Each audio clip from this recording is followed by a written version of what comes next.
In the darkest nights, we find our light. Battered souls, but we won't lose sight. Surviving together, never alone. Through every trial, we carry on. Surviving together, never alone. Through every trial, we carry on. Surviving together, we stand tall. United forever. Strength and courage will overcome. Surviving together, victorious. Never, never alone. Hand in hand, we'll face the unknown. We see you, we hear you, and we believe you.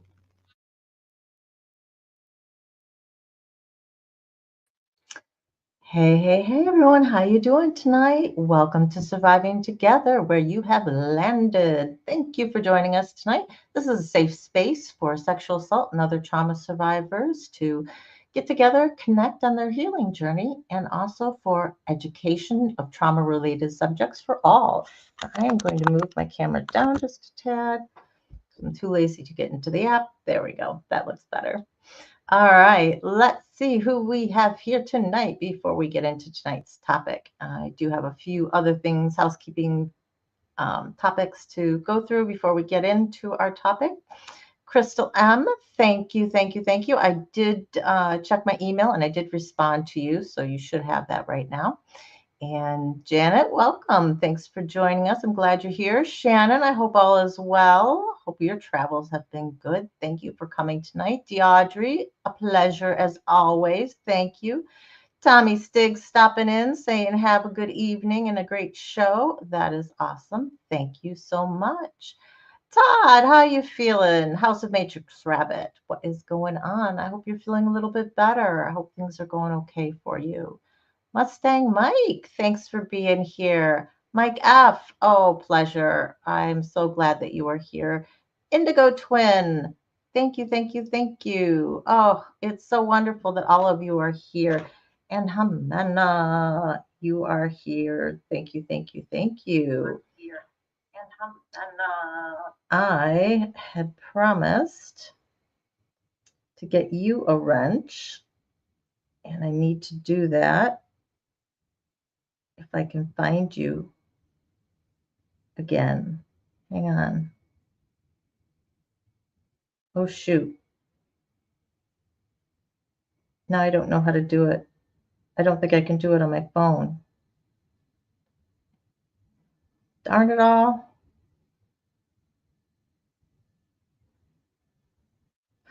All right, I'll get you next time. I swear to goodness I will get you next time. I think I saw Jen sneak in on me. At least I saw her on her phone. There she is. Hey, Jen, how you doing? I hope you are doing well. Cosmic, how's it going, Christy? I've been thinking about you. Been thinking about times to get together now that my life is slowed down a little bit with work. It was just, last week was a storm, I tell you. Aquarius, glad to have you here tonight. Thank you for joining us. Everybody, it is so wonderful. Body Illusion is here. So wonderful to see her back on YouTube. Seems to be doing well. I hope you are doing okay tonight. Your weather should be a little bit better than mine. We had some beautiful weather this morning until about 11 o'clock, and then it clouded over and got cold and it rained all day. But we had just a peak of sun and about 50 degrees for like just a half flash of a moment, but it was really nice. I enjoyed it while we could. Hey, Chris, what's going on? Lord Kiss Freak in the house. Thanks for joining us. I'm glad to see you here tonight. Let's get through everybody else. Let's see. That is it for now. So I know we'll have some trickle-ins later on as we go, but that's all right. So it's official. If you see up here in the corner, I've replaced my logo with the finalist banner for the Women Changing the World Awards. That is part of me agreeing to be a finalist. I have to have that. So you will see that up for the next year. I know, kind of a long time, but that's what they do. And they just put out a thing about promotions and things, and I don't. It was at like 1:30 in the morning New York time, so they said they record it, so I need to get to that recording and listen to that and see what they have to say. So that's awesome. Spring is slowly coming around for you. Oh yeah, it's I know it's even slower for you than it is here, but we latch on to any like warm in the weather, but it's supposed to be like 30 tomorrow, I think, degrees Fahrenheit. So it's like, ugh, whatever, whatever. Hey, William from Brooklyn, how are you doing tonight? I'm so glad you stopped in. Thanks for coming. So, a couple of quick announcements. We have our clothesline project, which is still going on this month, and we will close it out on April 1st. So, if you would like to submit a t-shirt for the clothesline project, which is in support of survivors of sexual assault and domestic violence, we're also expanding it out to anyone with mental illnesses or mental conditions as well. Just make a t-shirt, put something on a t-shirt, flip one inside out if you don't want to buy one, and take a picture of it and send it to SurvivingTogether, sass@gmail.com. And we'll make sure that we get it into our bucket along with our other submissions. So you have until April 1st. Crystal and I are going to do another craft day here in a couple of weeks. So look for that. Look for the announcement, and I'm sure I'll be announcing it here on our lives. She's on vacation right now, just getting back. So when we get a chance to schedule that, I'll certainly let you know. But it does not need to be anything fancy, guys. I just took some markers to the inside or the back of an old t-shirt. It's about writing your truth, whatever that truth is. And if you're not a survivor yourself, but you're just a supporter of that, that's fine too. It can be as specific or as vague of a message as you want. Something just simple as love is kind is fine. Uh, just if you do want your handle or your official name associated with your submission, you're going to have to let me know that. Otherwise, we're just going to be presenting the t-shirts without names to protect everyone's privacy. And they can be generated online using AI, using graphic applications, whatever your choice of electronic creativity is. That's fine too. Ba, ba, da, ba, ba, ba. Migraine, ugh, I get them as well. I'm with you. I'm right there with you, Todd. Mustang, yeah, I'm bracing for one tomorrow morning because we had such nice weather, and when the weather drops, like the temperature is going to drop significantly, that's when I get it. If it's not a migraine trigger outside of the weather, I can manage, but otherwise, it's a doozy. So what else did I need to say to you here? I've got the finalist thing up. I told you about that. Oh, so I don't know if you saw my post. Some of you did that, just announcing my finalists, even though I announced it on the channel, but I did a post regarding it. However, I did receive some information. They are going to be streaming the awards ceremony piece live on Facebook through their Facebook page. I put the link on the community post. That's going to be April 3rd at 11:30 a.m. Eastern time. I have not looked, so I don't know what day of the week that is. My guess is it's a Saturday, just a Saturday or a Sunday based on them having the summit. However, who knows? And as it gets closer, I think there's going to be a more specific link because they did say that more information was coming. So there we go. Last but not least, I know some of you have been asking, and I have nothing to hide. It's a Thursday, really? That's odd. Okay, April 3rd is a Thursday at 11:30 a.m. They go runs for 2 hours. I have no idea where my category fits within that 2 hours. Could be the first, could be the last with my luck. But I will hopefully be streaming it through my channel. So we will just see. I will tell you a little funny story though. I was looking at the other people who are in with me. There's 12 of us together who are in the category of women in journalism and media. And I was reading, they announced it on LinkedIn, and they have the post with all of us together, kind of like the Brady Bunch, we're all in a square together with our pictures. And then off to the side, they have kind of what we're known for. And this person started a magazine, this person started a magazine, this person started a magazine, this person has written 5 like bestseller books or whatever. And I was like kind of going through this list, and my son this morning, he pats me on the shoulder and he's like, yeah, well, good luck there, Mom.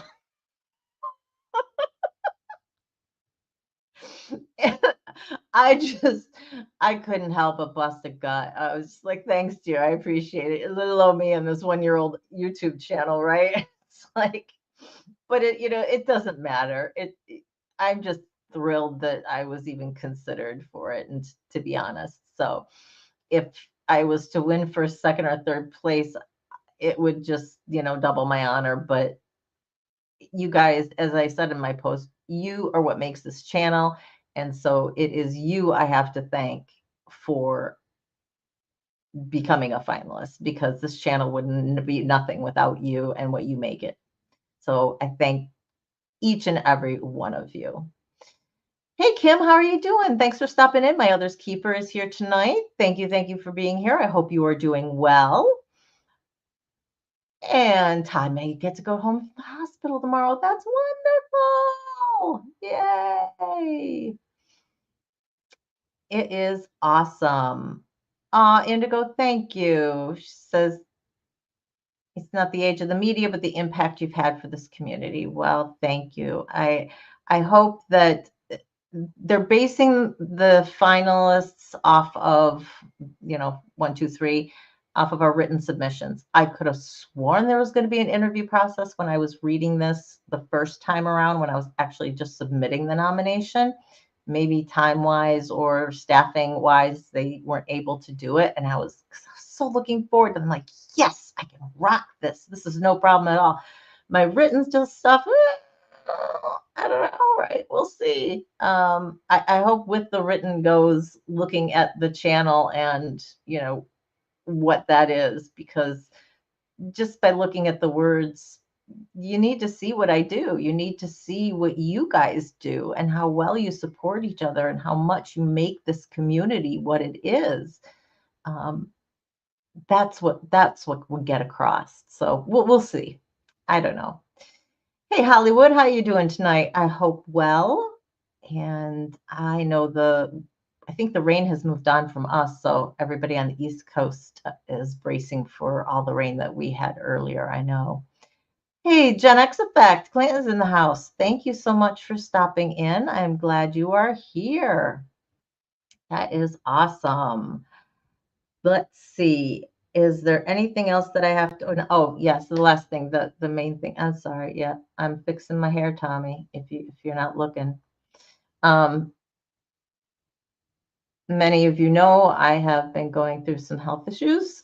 We've just been doing a lot of screening lately. I did have my MRI earlier this week, and the results are back.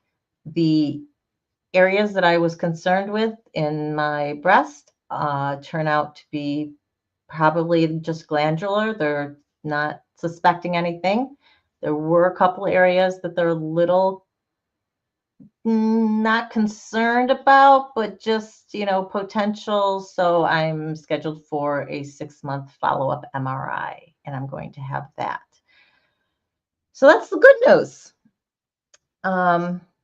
The news was they did find a spot on my right breast, and it's about 1 centimeter. It's very, very small at this point. They don't know if it's anything or not, so I have no room for concern right now. I'm not panicking, but I am doing a follow-up ultrasound on the 18th of March. If they find something, they'll do a biopsy and we'll take it from there.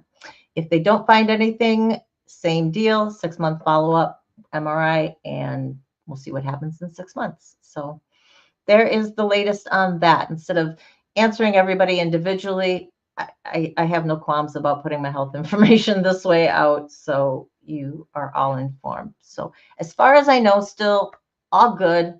I'm not worrying. We'll just see what happens. There's a ton of things it can be, and the doctor warned me ahead of time. There are a lot of false positives because of how sensitive the MRI machine is. It just shows so much more than the ultrasound. So the reason they do the follow-up ultrasound is that if the ultrasound can actually detect it, then they're like, yeah, well, this might actually be something we need to look into further. But if it's something that only the MRI can pick up on, then they're like, we'll just wait and see. So that's the tack that we're taking on. Hey, Tommy Kenyon, how you doing? Thanks for dropping in tonight. I am so glad to have you here. Is Jen dropping out? I know she wasn't feeling the greatest. Hugs and love, giant hugs and love to everybody. Oh, you're just quiet. That's okay. No worries. No worries. And, no one ever needs to feel the need that they have to chat, they have to share anything. It is totally up to you. And we love our lurkers too. Hey, Ben, what's going on? I'm glad you've dropped in tonight. I wish I could read that. All I know is you wrote binary code for me. So thanks. I appreciate it. I'm going to pretend that says hello. How about that? Oh, my goodness. All right. Well, if you saw the topic tonight, we are going to be delving straight back into our normal trauma. And I am going to put the trigger warning up here so that you guys have that. Please, please, please take stock of yourself. If you find yourself getting triggered, your anxiety starts skyrocketing, whatever, take a break, step away, don't come back if you can't. It's fine. All right. Your mental health is first and foremost, always, always, always. Okay. So tonight we are going to be talking about why survivors become abusers. How does this happen? I mean, most people, they just don't understand. They say, if you're a survivor yourself, of course you wouldn't want to do that to somebody else, right? And a lot of times the cycle goes parent to child, parent to child. Tonight, I'm going to be speaking in generalities, so it's not going to be specific to sexual assault or domestic violence.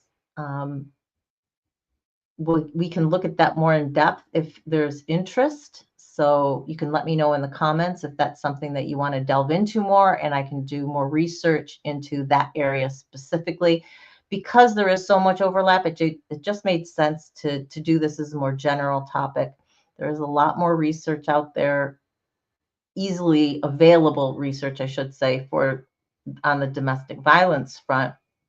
But I did find a little bit specific to sexual assault survivors turning into abusers, or how that becomes. So first off, I just wanted to address that the vast, vast, vast majority of sexual assault survivors do not become abusers.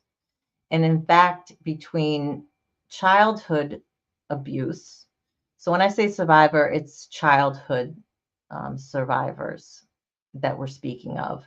There has not been, I was not able to find a lot. There may be some stuff out there. I would just have to do a lot more digging on being a adult survivor of sexual assault and then becoming an adult abuser. Now, there is a lot of stuff out there in terms of, as an adult, being a survivor of domestic violence and then becoming an abuser in domestic violence. That domestic violence cycle is pretty well established, and the mechanism as to how that happens are fairly well understood, but nothing's set in stone. There is no causal link. It's not because this happens, this is going to, because you are a survivor of childhood abuse, you are going to become an abuser. Or if you have these 4 factors as a child, then it's a 50% chance that you're going to become an abuser. There's nothing like that out there, okay? And in fact, the widely held belief that is out there, that even I had, if you were to ask what percentage, and I'm going to ask you, please answer me in the chat, what percentage do you think of sexual assault abusers, so people who abuse others, what percentage of them were victims of childhood sexual abuse? What do you think that percentage is? I want to see what you guys have to say. Even if it's a wild guess, even if it's just like few or many, or, if you don't have an actual number you want to throw out. Just, I'll give you guys a few seconds, and I'm just going to address a few other things. So although that we cannot say that there's a causal link between being a survivor and becoming an abuser, there are some general risk factors, things that increase your risk of becoming an abuser later on in life. And what are those? They're things like the age of the abuse onset. So how early was it? How young were you when the abuse started? And again, as of right now, I'm speaking of any kind of abuse, sexual violence, emotional. We're just talking about abuse in general. Your exposure to violence as a child can increase your risk of becoming a sexual assault abuser. This is one stat that I found specific in regards to SA, and that was really interesting to me, that it didn't have to be that you had a childhood exposure to sexual assault, but just the exposure to violence increasing your risk. The duration and the severity of your abuse when you were a kid. The relationship between you and the abuser. So the closer the relationship, particularly if it's within your nuclear family, that sort of closeness, and, parent-child being the strongest bond, or supposed to be bond, right? That is there, of the person who you rely on for your livelihood, for your survival when you're a kid. That sort of relationship, the stronger that relationship is, or the more you would be relying on that person as their primary caretaker, that can increase your risk of becoming an abuser later on in life. And the gender of the abuser. Now, this I found specific in regards to sexual assault. And in particular, there was no correlation when we were looking at females who were abused in childhood as to later on in life. However, what they have found is that of the male sexual assault abusers, a large percentage of them had female abusers. And I found that rather interesting. excuse me.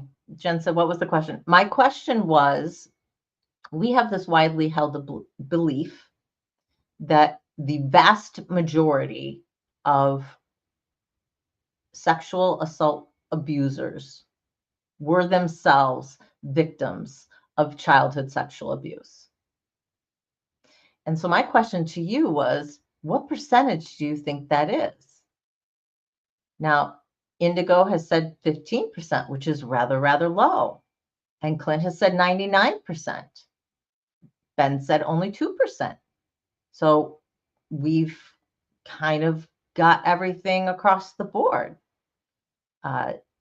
Janet says, I would say the percentage might be high, with the caveat that people who are abused with SA do not become abusers. Yes, and this is the one thing that you will find again and again and again. Just because you were abused as a child sexually does not mean you are going to become an abuser. And in fact, the vast majority of childhood sexual assault survivors do not become abusers. So with that, of the people who are abusers, what percentage of them were abused sexually as a child? We can say this, we don't know. The empirical data, the studies that have been done, I saw numbers from very low to around 40%. The issue becomes, right? It's a self-reporting thing.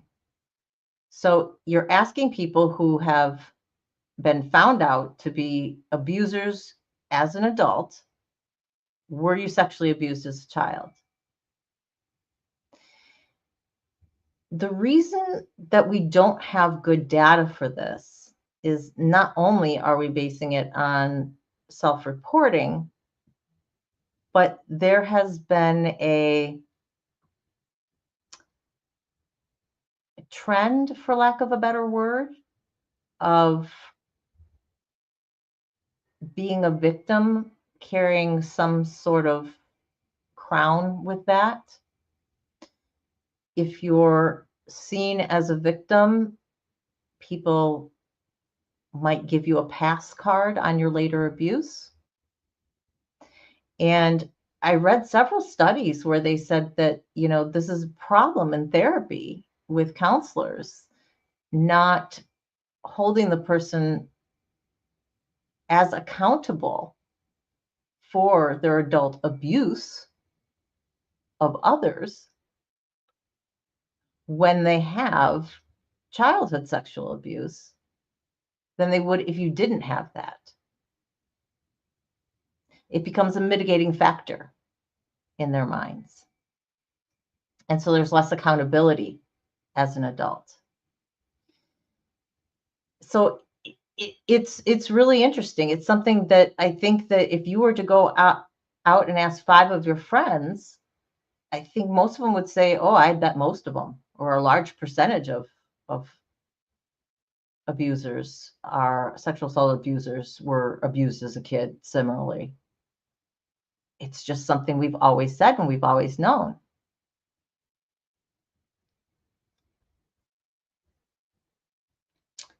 Christy says, I would like to know the percentage of people who are abusers who weren't abused, but that relies on the honesty of abusers. Exactly.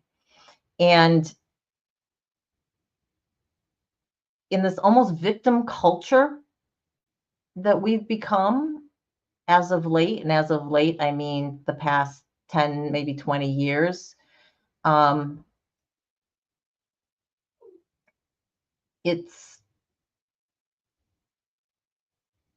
like I said, it's easier for them to say that because, we give people a little bit more grace that way. So that's why the data is really all over the place in regards to that.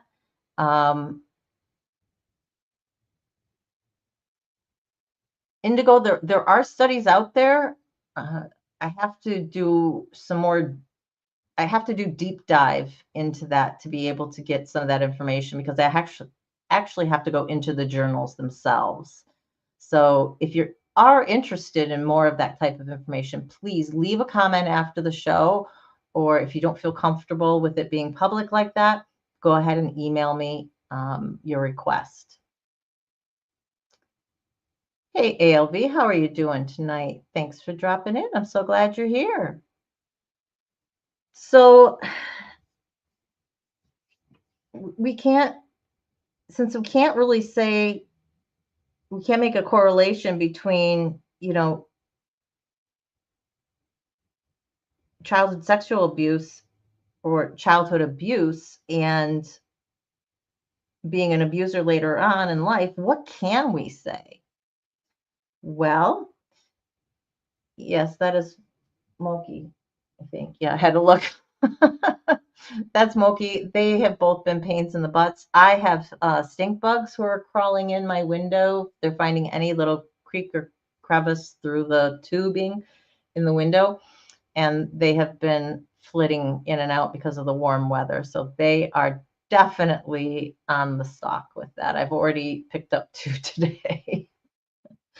We'll see when it gets cold tomorrow how many more try and flee inside. So, well, what can we say? What we can say is that the vast majority, I don't even want to say that. We can say that a large portion of people who become abusers have some sort of trauma in their past. Now, whether that's trauma from experiencing or witnessing violence, whether it's because of sexual assault, whether it's because of childhood emotional or physical neglect, it doesn't matter. We can't say in specific, and there's no causal link between the two. However, a lot of them do have some sort of trauma in their background. So even if you just have some sort of trauma in your background, why would you become an abuser later in life? Knowing what you went through, knowing the pain that it's caused you, the issues that you've had because of it, why do people then become abusers themselves? Well, there's no one easy answer. It's because of a lot of different factors. But I'm going to go down some of the most common ones in regards to how can this happen. The first one is internalized trauma and learned behavior when you were a child. So we know that when we go through trauma, our body takes that in and our body stores it. And we also know as kids, we learn what we see. We learn what we experience. And if at a vulnerable age, abuse and love get kind of mixed up, if your abuser is telling you, I'm only doing this because I love you, whether that's because they're hitting you and they think that they're disciplining you, or whether that's through sexual touch, they're showing their love, that can get really muddled. And not everybody gets a better message later on. We know that the more trauma we suffer as kids, the more our brains are rewired. And in particular, the areas of our brain that are most affected are the ones for thinking, motivation, and controlling emotions. So it's those aspects that keep us from doing things, that keep us, that part of our brain that allows us to make rational, logical decisions, that part of our brain that controls our emotions and says, nope, I'm not going to do this to somebody because I'm upset. All of that can get rewired as a kid. So now you're dealing with somebody whose brain has been altered And if there's no intervention, it is going to put them at a higher risk of potentially abusing someone down the road. Now, as I go through these factors, it's not to say that because one of these has happened to you, that you're going to still become an abuser at some point down the road, right? Or for any survivor of this. These are just some of the most common reasons as to why this happens. And most often it's going to be a combination of a number of these. Hey, Thindu, thanks for stopping in. I'm so glad you're here tonight. I start early enough for you. Mwah.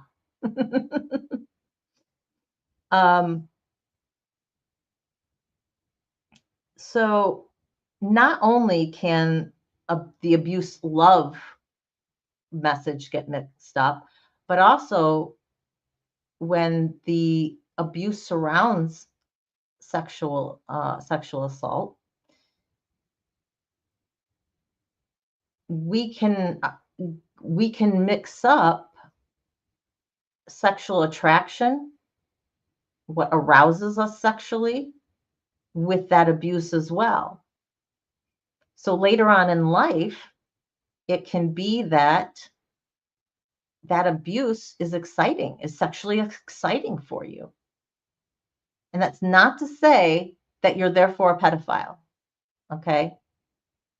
That's a whole separate ballgame. And let me state this right now. Okay. A pedophile is somebody who has a sexual interest in children and only children, exclusively, textbookly speaking. Okay. The vast majority of people who abuse sexually as adults are not pedophiles. Let me say that again for you guys. The vast majority of people who abuse others in a sexual manner are not pedophiles. That means they're acting out of some other reason. And so what could they be? Most likely you're going to find it in this list. So the second is one that Crystal mentioned right off the bat: power and control. No,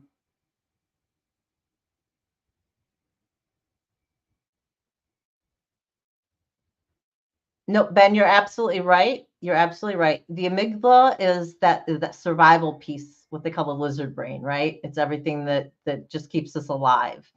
The hippocampus and the prefrontal cortex. The prefrontal cortex is kind of like your executive decision maker, and the hippocampus, like, it's a lot of thinking stuff.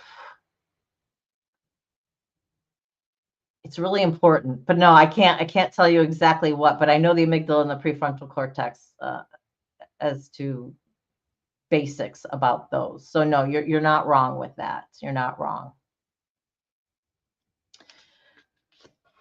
So, one other thing I wanted to mention in terms of internalized trauma and learned behavior is that this could be normal for you. This type of behavior, abuse, if this is what you grew up with, this is just normal. And if you don't know any different, you don't know how to act any different, is it any wonder that somebody might then abuse as an adult?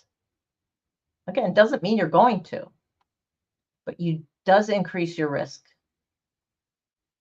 And that's why when we talk about how do we break this cycle, that the points that I'm going to mention are so, so incredibly important. So power and control is our number 2. As we know, all abuse, really, when it comes down to it, is about power and control. And most often it is about the abuser trying to gain some sort of sense of themselves, sense of power in their own lives. They were victimized as a child, made to feel vulnerable. They have those feelings of fear and shame associated with it, whatever kind of abuse that it was. And so having that dominance over somebody else says, I'm not vulnerable. I can take. No one is taking from me. And so it really becomes a misguided way of trying to heal your past trauma. Definitely not a good way, not a healthy way. But it is a sort of way.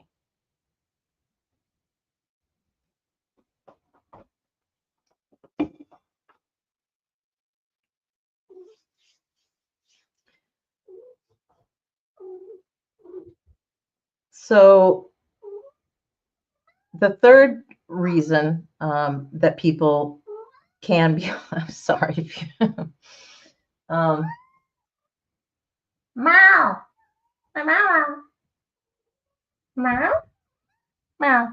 Sorry, I had to talk to the cat real quick. He just we're having a conversation. You can hear him. Oh my goodness, right in the middle of this conversation.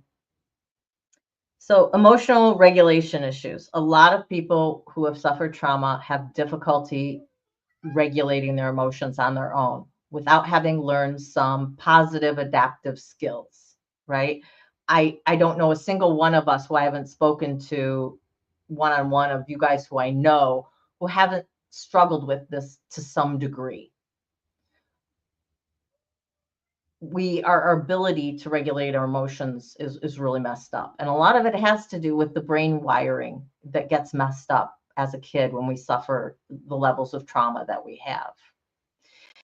And so if you haven't learned any way to deal with that, if you get angry, if you're feeling stressed, it can lead to acting on abusive behaviors as a misguided way of trying to deal with this anger and frustration. So you're lashing out at somebody else because of something that you feel inside, something triggered you, right? It doesn't even have to be the person that you're lashing out at. It can be something else related to in your life. Okay, Ben, take care. We will see you later. Have a great evening. Hang on, I got to try and read my notes. I was scribbling this afternoon, literally scribbling. Well, hello, Moki. I'm so glad you've joined this conversation. He has a lot to say on the issue. I will have to put translations in afterwards. So what else? What are some other reasons as to why the abused can become the abuser? Well, their environment. What did you grow up with? What was your environment inside your home? What was it inside your neighborhood? You know, your friends' houses, your school? What were the societal expectations or cultural expectations around how you were growing up? Was that type of behavior normalized? Was it just generally accepted? What is it encouraged? So all of these things, if you go through that, that can have a huge impact as to whether later on in life you are going to become an abuser yourself. If you don't learn any differently in the meantime, that's what we grow to know. It's always said we become our parents later on in life.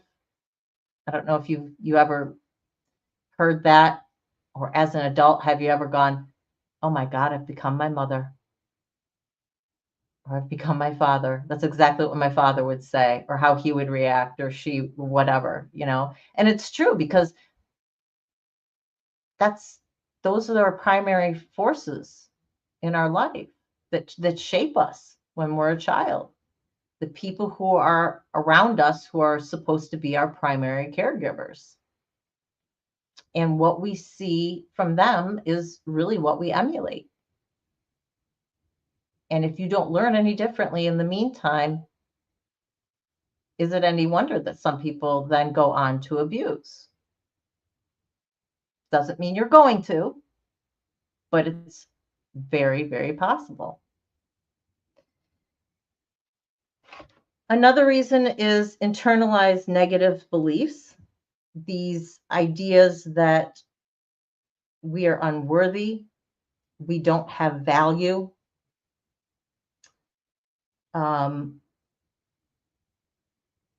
Because of how we were treated, we can often, the trauma that you suffer as a child can lead to a lack of empathy for others, difficulty connecting with others, understanding what their issues are, understanding what their problems are.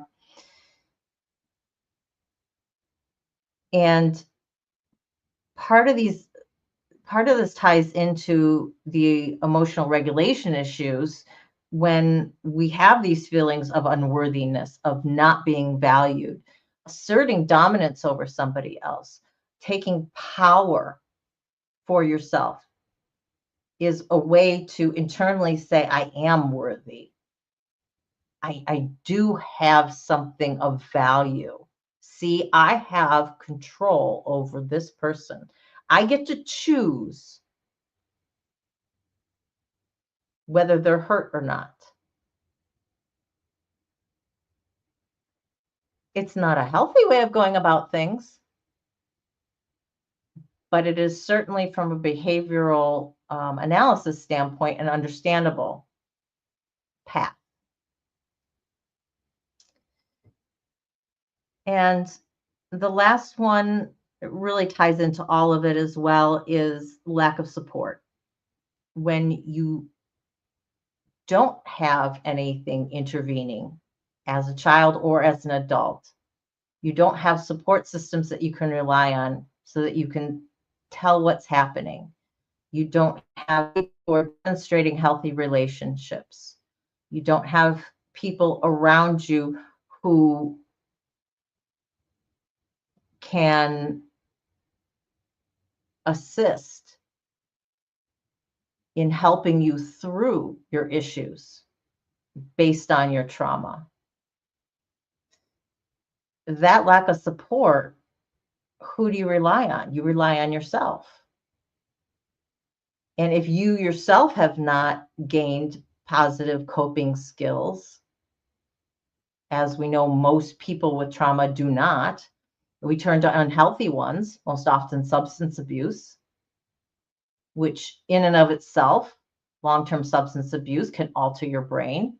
And we know the short-term substance abuse can alter your brain. You know, people don't act the same when they're drunk as when they're sober, or when they're, high on some sort of substance as when they're sober. Not an excuse, just a fact, right? So when you look at somebody who has suffered trauma as a child, when we look at these factors that go into how can someone who's been abused become an abuser, it makes it understandable. It does not excuse their behavior by any means. And I need to say that clearly, and I'll say it again. Just because you suffered childhood trauma does not give you a pass when you are found to be abusing someone as an adult. And in fact, that is one of our key points in breaking the cycle, is holding people accountable for their actions. And I want to speak a little bit more on that point, so I'm not going to say anything more until I get to it when I talk about breaking the cycle. Let me catch up in the chat a little bit before I talk about some of the things that we can do to try and help survivors not become abusers.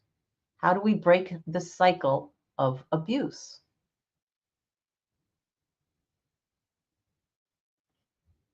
Indigo says empathy is taught, but often severe trauma can turn off your emotions and push you into the APD spectrum, which I think is part of the autism spectrum, because it's safer to understand facts over feelings.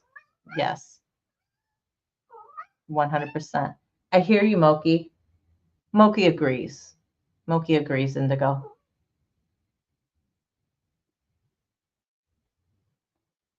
100%, Christy. There's no excuse for abuse. There may be reasons it happens, but there's never an excuse for it. Yes, and you don't get a pass.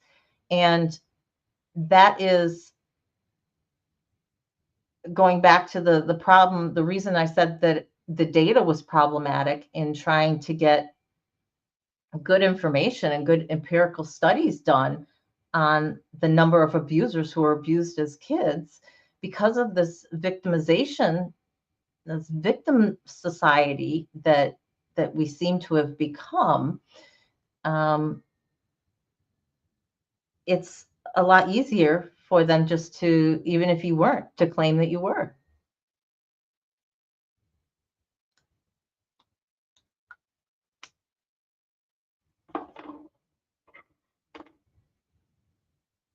Let me just go back here in the chat a little bit.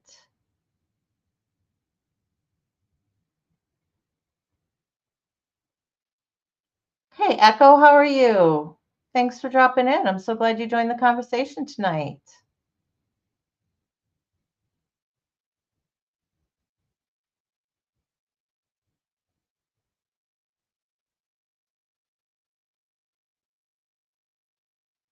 Yes, I was speaking cat, ALV. If you haven't checked out my cat with a chat video, I have several of them, but we have an entire conversation. And he speaks to me every day, sometimes all day long, but especially in the spring or feeding time. I knew my son did not feed the cats this morning because at 5:30 in the morning, I had a cat on my chest. Meow, meow, meow. Said, all right, yes, I know you did not get fed. He heard me. He heard me calling. This one is Moki, Mike. This one is Moki. We've got Tig as well, but Moki wants outside right now to survey his world, but he's ticked off that it's raining. So he just opens the door and thinks I'm going to make it stop raining for him. Unfortunately, I do not have the power of controlling the weather. He hasn't learned that yet. I'm trying to get it across to him, however. Mike says it took me a while to understand my parents weren't always right. Yeah, absolutely.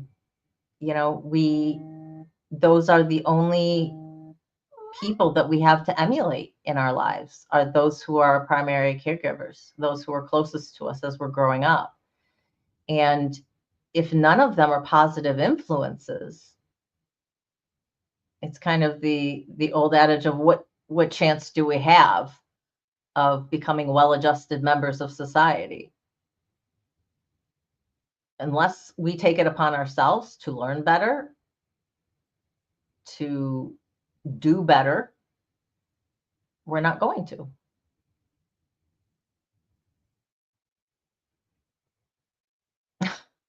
Dino says, every day my father comes out of me is crazy. You just realize, oh my God, I have turned into my father, right? Yeah. Oh my goodness. All right, catching up in the chat, guys. Catching up.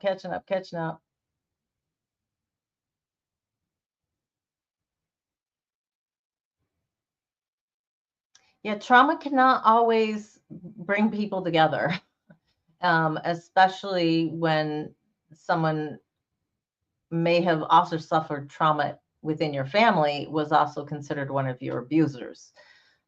It doesn't work that way. And some people don't understand that.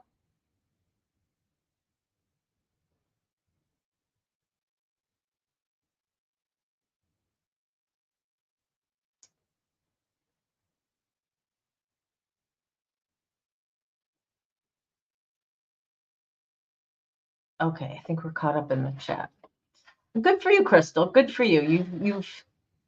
You decided what was acceptable and what was not acceptable in your life. As Janet said, all the more reason to define your own boundaries and make sure that they're respected. Absolutely. And you need to do what you need to do for your own mental health. And that's primary. All right. So the second step is breaking the cycle. How do we ensure then that this does not happen again? That the survivor of the abuse doesn't go on to become an abuser themselves, whether it's of sexual or domestic violence, or even, severe neglect and emotional abuse. First and foremost, education. It is the reason that education and connection are the two foundational tenets of this channel. Because without education, we can't know any better. So if we're speaking in the sexual assault arena, education and awareness of, really, I can speak to this as to any of the areas, understanding the dynamics of the abuse cycle, of how it happens, of how it continues, of how it's perpetuated, understanding the impact that trauma has on kids. And even if we're speaking of adults, the impact that we suffer physically and mentally. We have to educate people, so we have to speak. Have a great dinner, Janet. Talk to you later. We have to talk about it. How are we going to help people if we can't recognize the signs of someone who might be being abused? How are we going to step in if we don't know the signs of grooming? If we don't know the signs of somebody who might be an abuser?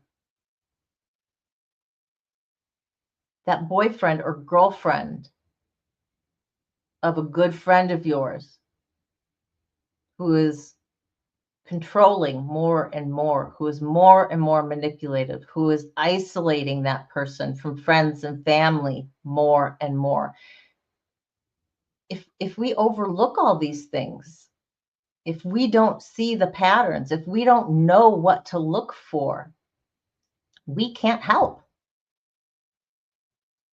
So it's an imperative on each and every one of us to educate ourselves on this. And that's what I spent the better part of a year doing, trying to just get the basics of trauma across to everybody so that there is a foundation of understanding of what trauma is and what abuse looks like and what it looks like to deal with it. And what are techniques that abusers use in different scenarios: sexual assault, domestic violence, emotional abuse, narcissistic abuse, right? So that's first and foremost. Also, education in regards to learning and teaching healthy relationships, communication, and conflict negotiation, conflict resolution. These are things that we all should know as well. And if we don't, we need to take it upon ourselves to learn. It's only going to help you in your own life. But then being able to have resources or at least some basis of information to talk to somebody about this and say, hey, this is not a healthy relationship. I think you're getting yourself into something that's fairly toxic here. To be able to speak to survivors of sexual assault as to what a healthy, loving relationship is. Grandpa was not loving you. He was abusing you. Because often as children, depending on the age of the onset of the abuse, we don't know the difference. We trust this person is someone who's supposed to care for me, supposed to love me. And this is what they're telling me. So what reason do I have to doubt it? And in particular, if you have ever tried to speak your truth and were shut down, that can have a huge impact on your own psyche and our own beliefs, and second guessing ourselves and saying, I guess it's not a big deal. I must have been wrong, even though it doesn't seem right. They were telling me not to worry about it, or all they did was take me away from the situation, but now I see that the coach has moved on to somebody else. So obviously they're not concerned about it enough to have stepped in and said anything to this person directly, right? So that's step 2, break the silence. Speak out. If you're a survivor and you feel comfortable, speak your truth. Let's have voices out there so that the child victims, as children and later on as adults, feel comfortable enough to be able to say, me too. To be able to hold their hand up and go, I need help. I'm suffering from all this trauma. And a lot of what you're talking about is me. And not just from an aspect of, I don't want to become an abuser, but I want to be a healthy human being. By talking about it, we take that stigma away. We put the shame and the blame directly where it lies, and that's on the abuser, not on the survivor. And when we can take that stigma away, and there is not this fear of coming forward and being persecuted because you're holding your hand up and saying, my mom hit me on a regular basis every day and said she did it because she loved me so much that she was trying to teach me right from wrong. You can do that without beating a child. And I'm not getting into the whole discussion of spanking versus not spanking. I'm talking about beating on a child. That level of violence, it's unnecessary. So those of us who can absolutely need to speak up. And by doing so, we are helping to create a culture that does not stand for this. And you can see the shift. The last 40 years to the last 20 years to the last 5 years. You know, the whole Johnny Depp, Amber Heard situation really brought to the forefront male survivors. For the first time, males were seeing on a really large, venue, platform, plastered everywhere, a man who was abused. While there's been, individual celebrities and football players, sports figures or whatever, who've come out and said, I was abused, whether it was sexually or the victim of domestic violence as an adult or as a child, to have it so plastered for so many weeks up there, it really brought this notion home that, yeah, men can be victims of domestic violence. And so I'm hoping to see the numbers of reports going up. When I do stats this year and compare them to last year, it won't be till like the end of the year, because I think it was like November that I did statistics. I hope to see that those numbers are going up. And I don't think that's because the incidences necessarily are going up, but hopefully it's because the number of people who feel comfortable enough to come forward and report has gone up. And we can only do that when we have a culture that says no more. Can you see? I feel just a wee bit passionate about this. So open dialogue is one of our other key tenets of being able to break the cycle of abuse. Having safe spaces like these where people can come in, can talk to one another, can connect with other people who understand, who aren't going to judge them for their experiences, aren't going to judge them for their thoughts.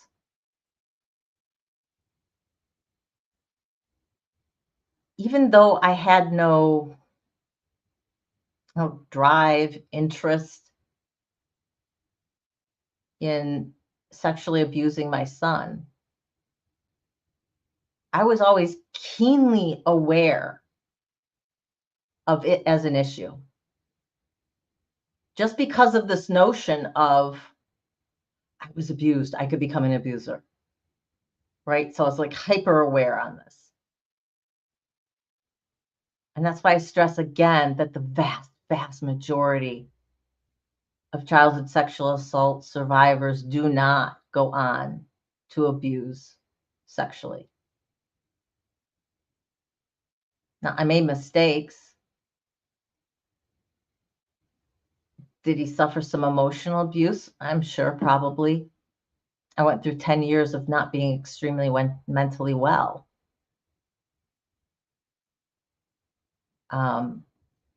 He was not neglected. I don't know if I would, term it abuse, but I didn't have the best parenting skills at times. Let me put it that way. That is life. And I've since learned. I can't make up for it, but I can do different now. And that's most that we can do. And in having these dialogues and being able to talk to one another and sharing our experiences with each other, we are able to take our voice back.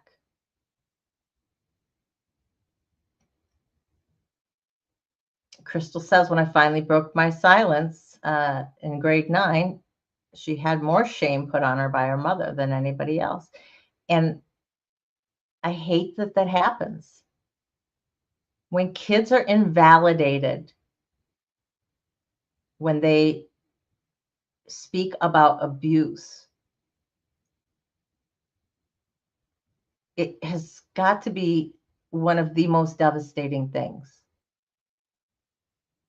Because it took a lot to be able to open our mouths and speak our truths.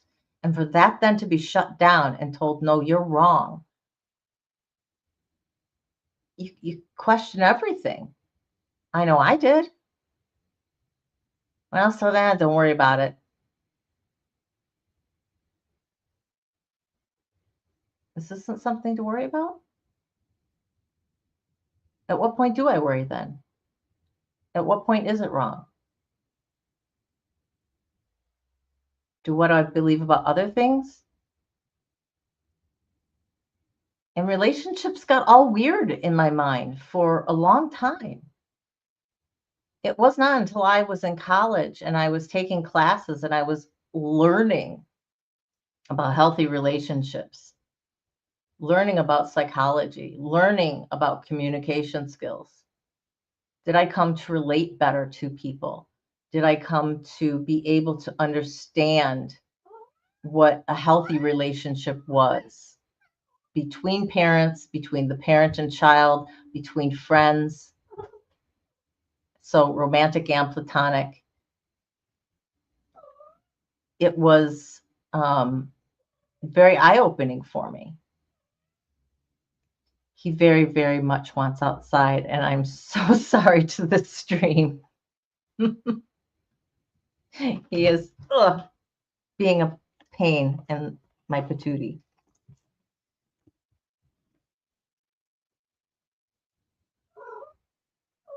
the next thing I'm going to say, and this goes along with support services, which is one of our other ways of breaking the cycle of abuse, is not only do victims need a platform to speak their truths, but when abusers speak openly and speak honestly, not justifying, not trying to get out of it, but when abusers come forward and say, this is my experience, this was my situation, this is what happened, this is what I learned from that, or I want to learn. We need to be ready and willing and able to listen to that person, particularly if we are trauma survivors ourselves. Listen to that person without judgment. Give them that space. And again, this ties into the support services. There needs to be support services, not only for the survivors of abuse, but also for the abusers, because how are those abusers ever going to change if there are not services out there to allow them to? Now, there are some services, but I think that we are not in a position, particularly as survivors, to listen to the lessons from the abuser's point of view. I am not excusing their behavior at all, and they need to be held accountable.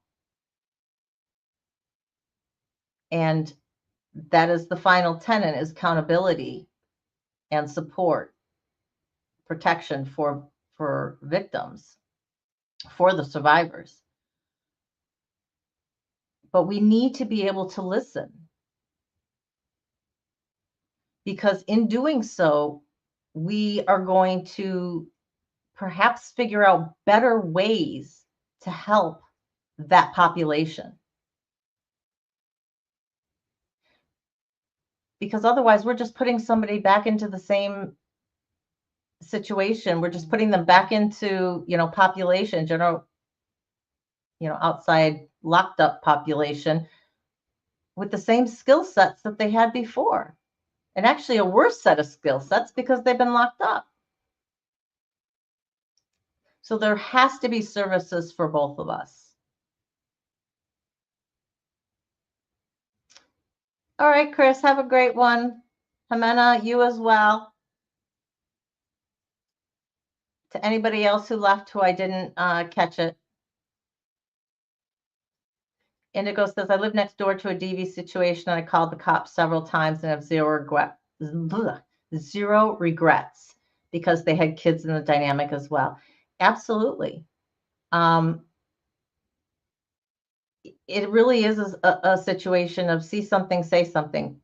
And I understand people kind of want to be left on their own. I understand people, not wanting to be bothered by the cops when they were just having a little bit of a heated argument. However,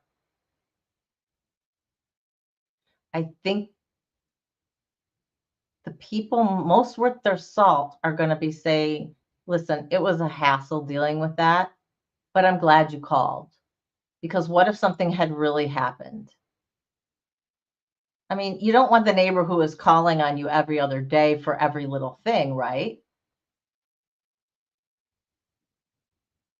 But if it's something significant enough where you feel that it needs to have authorities check it out. I used to watch this toddler next door when I first got married walk around. It's like 2 years old. I'm going to say 2.5. Walk around on the sidewalk in front of our townhomes in a dirty diaper, dirty face, messed up hair. summertime, but dirty diaper only. No shoes, no nothing.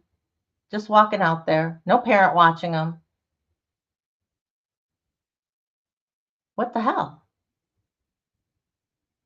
That's not okay. There's cars everywhere.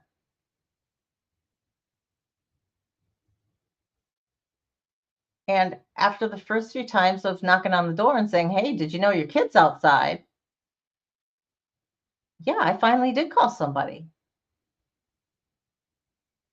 If you can't be bothered to watch your kids,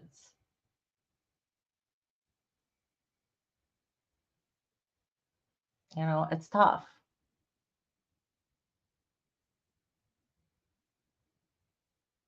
Wow, this is, yeah, cosmic. He says, I wish my neighbors had called for me just once. Mhm.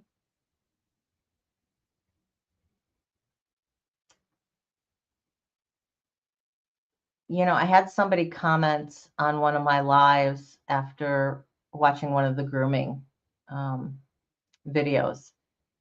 And they said, wow, I wish I had known this when this was happening in my family. Maybe I could have helped. Maybe I could have stopped it. Maybe I could have even prevented it. Knowledge is power. And we cannot stop this cycle without understanding, without educating ourselves and educating others. So Crystal says that in Canada, they have a want to change program. If an SA abuser goes to jail, they have to go through mandatory offender counseling. It's an incredible program with a lot of information. And, that's great. I know that there is anger management, domestic violence, counseling, even, counseling for sexual offenders as well in prison. I cannot say the quality of any of those programs. I do think it varies widely state to state, um, and program to program. On the whole, I think that there's a lot more effort put into substance abuse, which granted, I understand because it's a very maladaptive behavior, right? And it leads to a whole host of things um, outside of abuse.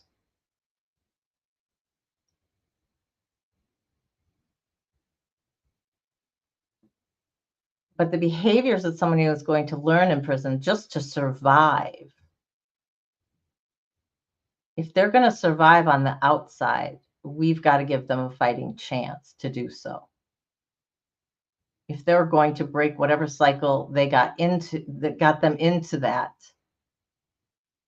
situation, that conviction for domestic violence or that rape conviction,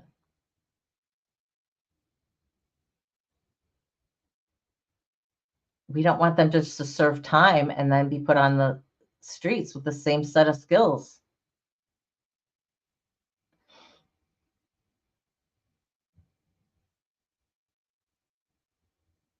Both Mike F and Echo says it's been a great conversation. That is awesome. Hey Slim, how you doing? We have Slim and Cricket Entertainment who's dropping by, saying hi. Can't stay, but is just saying hi and presence be known. So thank you much, Slim. Appreciate it. Be safe driving home, Echo. Absolutely, Body. Thank you, thank you, thank you. So support services for support services all around needs to happen for for the for the victims, for the survivors of abuse, to learn how to deal with their trauma and to learn healthy and positive coping skills going forward so that they don't end up at that higher risk of becoming abusers themselves, and also just to deal with all the internalized trauma that we've already suffered. And as I mentioned, the last little bit being legal advocacy, strengthening our laws in terms of protecting survivors of abuse and holding those who abuse accountable. I don't know the ins and outs of all the state laws.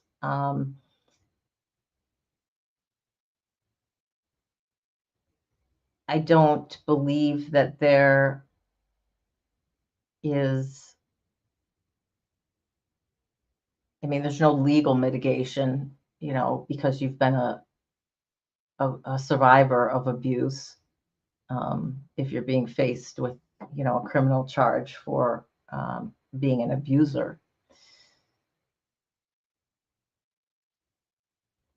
I don't know how it's, I don't know if it's used in any way to mitigate what they've done, other than what I've read.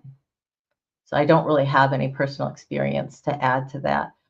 I do know that there are large portions of the states whose laws could use to be strengthened in cases of sexual and domestic violence, in cases of child endangerment.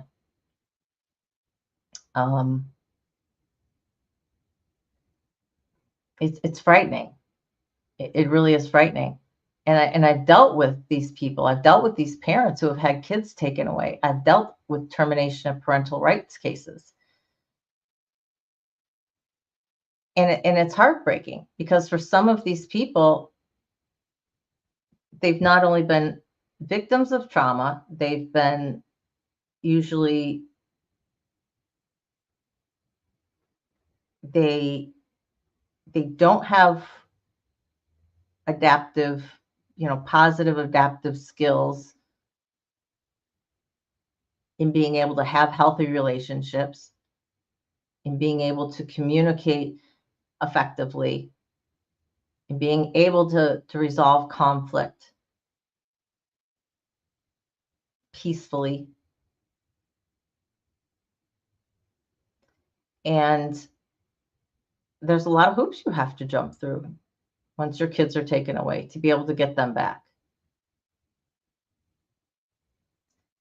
And the ones that do suffer are always the children.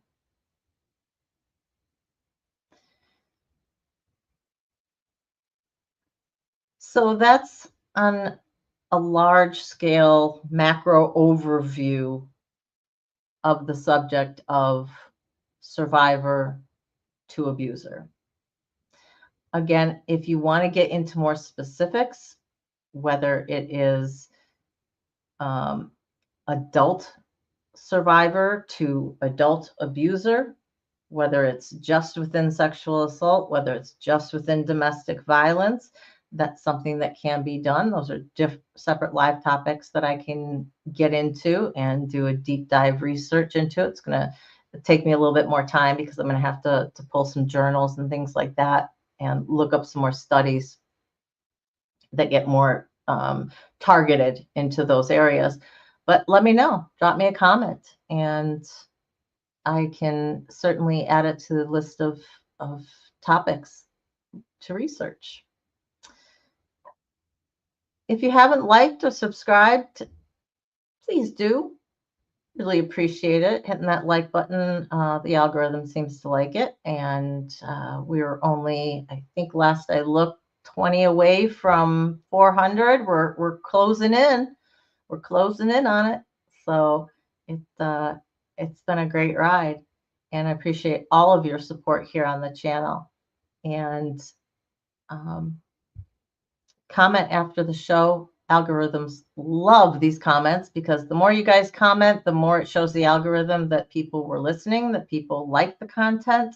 And so it should push it out to more people, that more people need to see it. So anything you can do in regards to helping that and helping get our word out to more people and helping more survivors and getting the word out that there's trauma-related education here for all, because as we said, everybody needs to know. We as a society need to have a culture of it's unacceptable. Abuse is unacceptable, regardless of the form that it takes.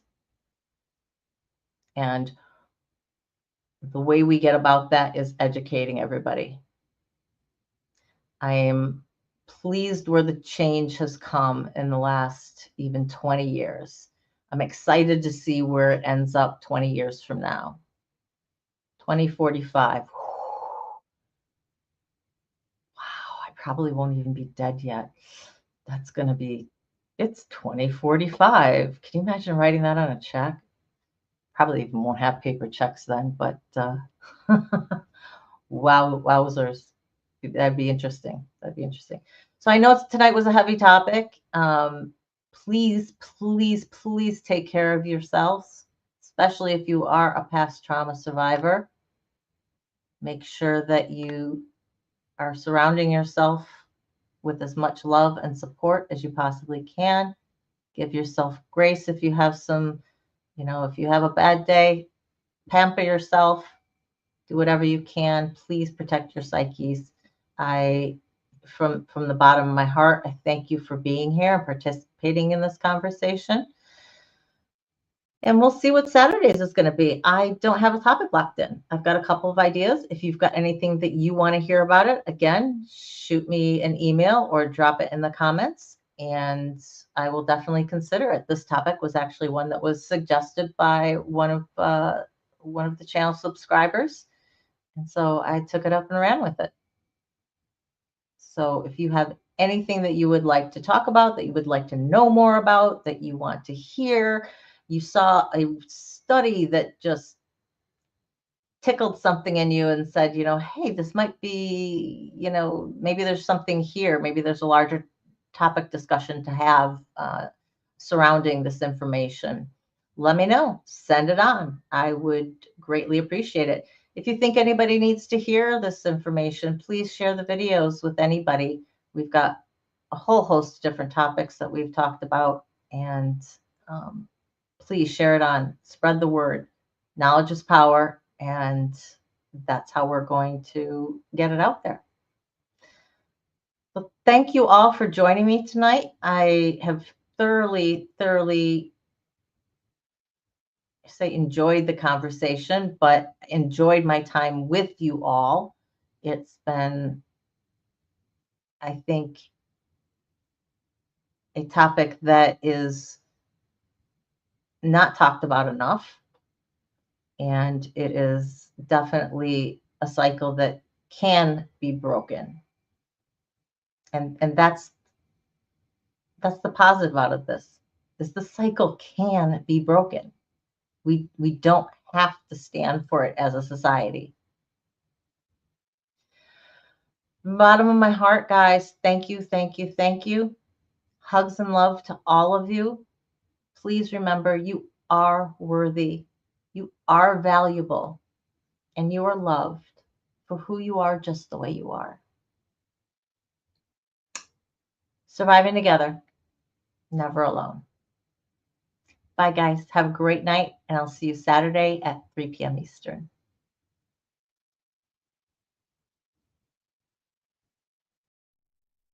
In the darkest nights, we find our light. Battered souls, but we won't lose sight. Surviving together, never alone.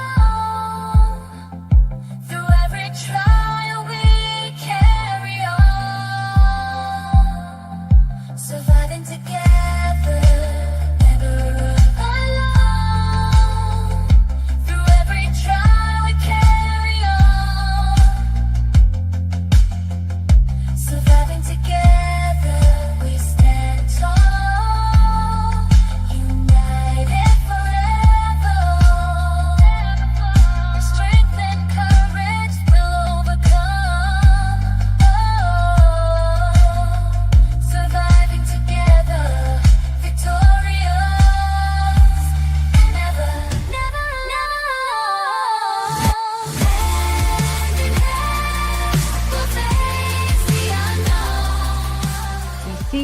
We hear you, and we believe you.